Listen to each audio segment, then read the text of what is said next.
There are very few games in which you can honestly say that the biggest element limiting you from success is your own imagination.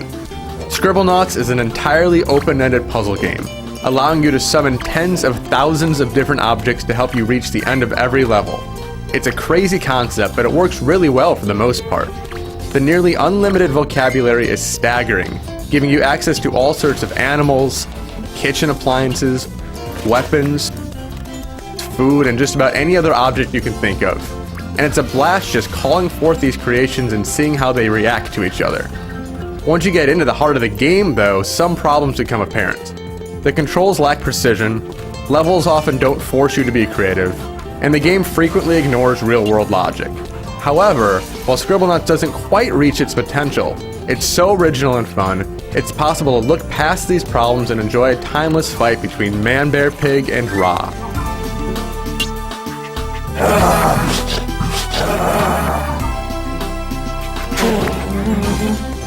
The goal of every level in Scribblenauts is to nab a starite. In action levels, a starite is located somewhere within the stage, and you must traverse the environment, crossing lava pits and battling Kraken, to nab the special prize.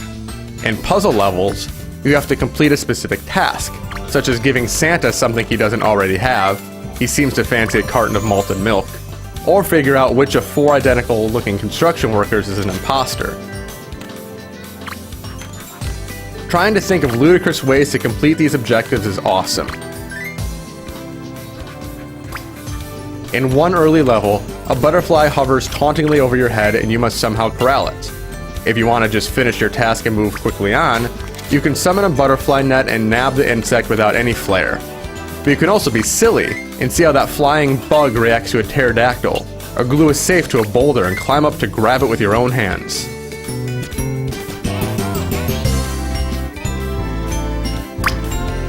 A lot of the fun in Scribblenauts comes from trying the most outlandish ideas that pop in your head. If dinosaurs are troubling you, just create a meteor and wipe out the entire species.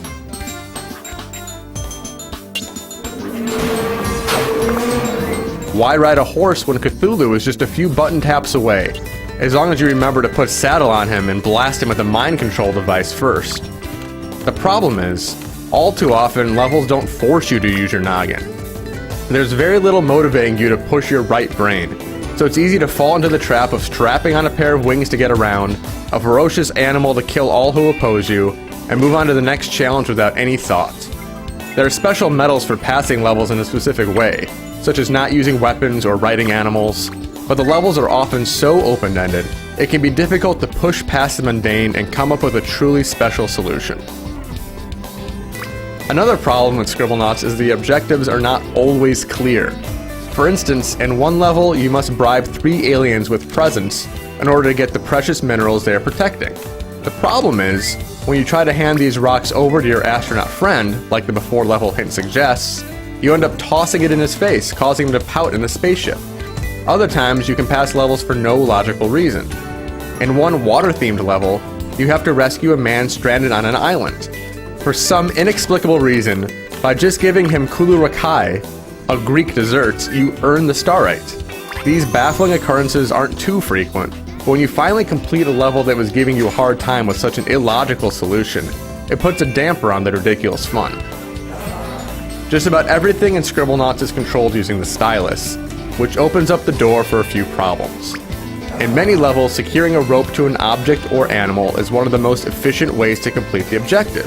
But attaching this tether is finicky, requiring you to tap a tiny portion of the screen to get it to latch on. Moving yourself around levels, either on foot or in a vehicle, works well since you need only tap a specific spot and watch your character move to it. However, it's way too easy to accidentally tap the screen and watch in horror as Maxwell dashes into a pit of lava or into the gaping maw of a Tyrannosaurus Rex. With a little patience, you can overcome these small problems, but it will lead to more than a few unexpected deaths along the way. There's a lot of content in Scribblenauts. There are over 200 levels to plow through. In some early levels, such as one where you have to knock down bottles at a fair, you can just summon a few different types of balls and get a gold star the easy way. But in many levels, you'll have to totally rethink your method, which is fun to do. There's also a level editor, in which you can change the attributes of the many objects. making your carnivore as docile as a baby, but a worm the most feared enemy around. And you can share these levels with friends either locally or online. Scribblenauts never quite reaches its lofty aspirations, but it's a blast despite its problems. The logic issues crop up too often, forcing you to restart levels until you figure out exactly what must be done, and the control quirks will hound you through the whole game. But the core concept is so fun, it's easy to lose yourself in this crazy puzzle games for hours, conjuring everything from fanciful mythical beasts to mundane school supplies, and seeing how you can use them to solve the many puzzles. The unprecedented originality in Scribblenauts makes it a great experience despite a few noticeable issues.